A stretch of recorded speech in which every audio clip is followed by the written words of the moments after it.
রাস্তায় কুকুর গাড়ির পিছনে ধাওয়া করেছে, ডাকতে ডাকতে তেড়ে এসেছে, ঘেউ ঘেউ করতে করতে গাড়ির পিছু নিয়েছে। খুব ভোর বা বেশি রাতে এই ঘটনার সম্মুখীন হননি এমন মানুষ খুব কমই আছেন। কিন্তু জানেন কি গাড়ির পিছনে কুকুর কেন তাড়া করে? চলুন আজকের ভিডিওতে জেনে নিই সকল তথ্য। আপনারা হয়তো অনেক সময় দেখেছেন সাইকেল বা বাইকের পিছনে কুকুরকে ধাওয়া করতে, অথবা এই ঘটনা আপনার সাথেও ঘটেছে। পথের কুকুররা কোনো কারণ ছাড়াই বাইক বা সাইকেলের পিছন পিছন দৌড়াতে থাকে, কিন্তু অনেকেই এই পরিস্থিতিতে পড়ে ঘাবড়ে গিয়ে মারাত্মক ভুলটি করে বসেন।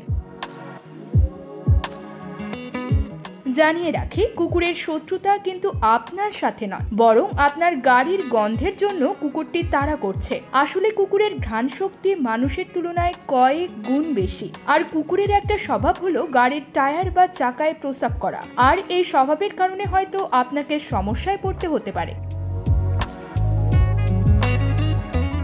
যদি আপনার গাড়ির চাকাতে কুকুর প্রস্রাব করে এবং আপনি সেই গাড়ি চালিয়ে অন্য এলাকায় যান, তাহলে অন্য পাড়ার কুকুর সেই প্রস্রাবের গন্ধ পায় এবং তাদের মনে হয় অন্য পাড়ার কুকুর তাদের এলাকায় ঢুকে পড়েছে, এবং সেই কারণেই তারা গাড়ির পেছন পেছন ধাওয়া করতে থাকে। এই পরিস্থিতিতে পড়ে অনেকেই ঘাবড়ে গিয়ে দুর্ঘটনার শিকার হন। তাই এখানে আপনাকে সতর্কতার সাথে ব্যাপারটি হ্যান্ডেল করতে হবে। বিশেষ করে ওই এলাকায় কখনো দ্রুত গাড়ি চালাবেন না। সেক্ষেত্রে কুকুরও দ্রুত গতিতে ছুটতে থাকবে। তারা ভাববে যে সেখানে সত্যি অন্য পাড়ার কুকুর চলে এসেছে।